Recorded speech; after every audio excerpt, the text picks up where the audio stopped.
When the reality series Property Wars debuted in the summer of 2012, the cast became instant celebrities, at least in Arizona. So it was on Discovery Channel, and it was based right here in Phoenix. Yes! Each week, they'd purchase foreclosed homes sight unseen, fix them up, then sell them for a profit. Auction president coming through. Furniture store owner Scott Menaged was one of the show's bossy bidsters. Oh, there's plenty I could say. You this piece of you mustache man. But I'm being nice today. He's a New Yorker, very bold personality, would go in, try to get these great deals. Reporter Katie Connor of our Phoenix affiliate ABC 15 says Scott's tough talk made him a standout star. Everyone here in the Valley in Phoenix know Menaged. He's kind of like a local celebrity. And if Scott was going to be treated like a celebrity, he wanted to live like one as well. His house was one of the most expensive houses purchased that year in Scottsdale, Arizona. The desert estate looked more like a ritzy resort than a family home. It came complete with a putting green, waterfalls, and giant palm trees, an oversized swimming pool, a lazy river, even its own sandy beach. It's a beautiful house. And Scott's taste for the extravagant certainly didn't stop with a Menaged's mansion. He had multiple vehicles, all expensive luxury vehicles. Got a little surprise for you. When Property Wars was picked up for a second season, Scott Menaged seemed unstoppable. My son Brandon, he's 9 years old. He has my attitude and my same good looks. But things aren't always as they seem. This is how the public pretty much knew Scott Menaged. But really, federal prosecutors say he was just stealing a lot of money from elderly and also all of their families. In reality, the stars of reality television aren't paid enough to finance lifestyles of the rich and famous. So Scott used his fame to defraud investors out of millions. After he started working on Property Wars, that he really gained the complete trust of some of his hard money lenders.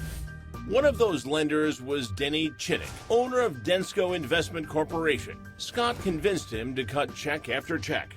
Scott Menaged convinced Denny Chittick when he was purchasing a house, or supposedly purchasing a house, to wire him funds directly. That typically doesn't occur. Money is wired directly to a trustee or a title company.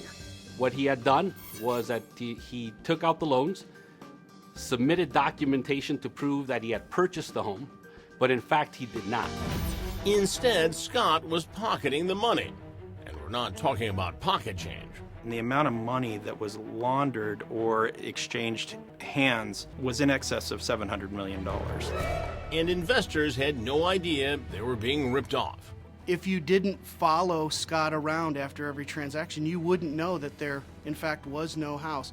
The addresses were correct. It was the paperwork showing that he'd purchased the house that was false.